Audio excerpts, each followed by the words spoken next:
இங்கே ஒரு ஆளுக்கு சடனா பார்த்தீங்கன்னா, ஒரு பாக்ஸ் கிஃப்ட்டா வருது. அத ஓப்பன் பண்ணி பார்த்தா, உள்ள ஒரு ஃபோன் இருக்கு. அந்த ஃபோன்ல இருந்து சடனா ஒரு மெசேஜ் வருது. என்னன்னா, "இன்னைக்கு இந்த ஹோட்டலோட பிரைஸ் ஹால்ஃப் தான்" அப்படின்ற மாரி. உடனே அவனும் மேனேஜ்மென்ட்க்கு கால் பண்ணி கேட்டா, அது உண்மையா தான் இருக்குது. நெக்ஸ்ட் டே பார்த்தீங்கன்னா, அவன் போக வேண்டிய ஃப்ளைட் கிராஷ் ஆயிருக்கு. அதுலேருந்து தப்பிக்கிறதுக்கு தான் அந்த மெசேஜ் அப்படி வந்திருக்கு. நெக்ஸ்ட் பார்த்தீங்கன்னா, "நீங்க ரிச் ஆகணும்னா, இந்த ஸ்டாக்ஸ்ல பணத்த போடுங்கன்னு" சொல்லுது. இவனும் இது ஏதோ ஸ்டாக் மார்க்கெட்டோட ஃபோனுன்னு நெனச்சுக்கிட்டு விட்டுர்றான். நெக்ஸ்ட் டே பார்த்தா அந்த ஸ்டாக் மார்க்கெட் தான் டாப்ல இருக்குது.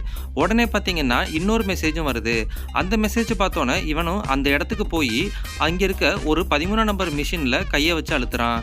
உடனே அவனுக்கு $1,000,000 கிடைச்சிருது. அதை எடுத்துக்கிட்டு போய் அவன் மறுபடியும் கேம் விளையாடுறான். இன்னும் பணம் சம்பாரிச்சுக்கிட்டே இருக்கான். இதெல்லாம் பார்த்த அந்த ஹோட்டல் மேனேஜ்மெண்ட் அவனோட ஃபோனை பார்த்து அதில தான் ஏதோ இருக்குன்னு சொல்லிட்டு அதை பேன் பண்ணிடுறாங்க. ஆனாலும் அவன் ஒரு இயர் பீஸை வச்சுக்கிட்டு வந்து மறுபடியும் விளையாட வந்துடுறான்.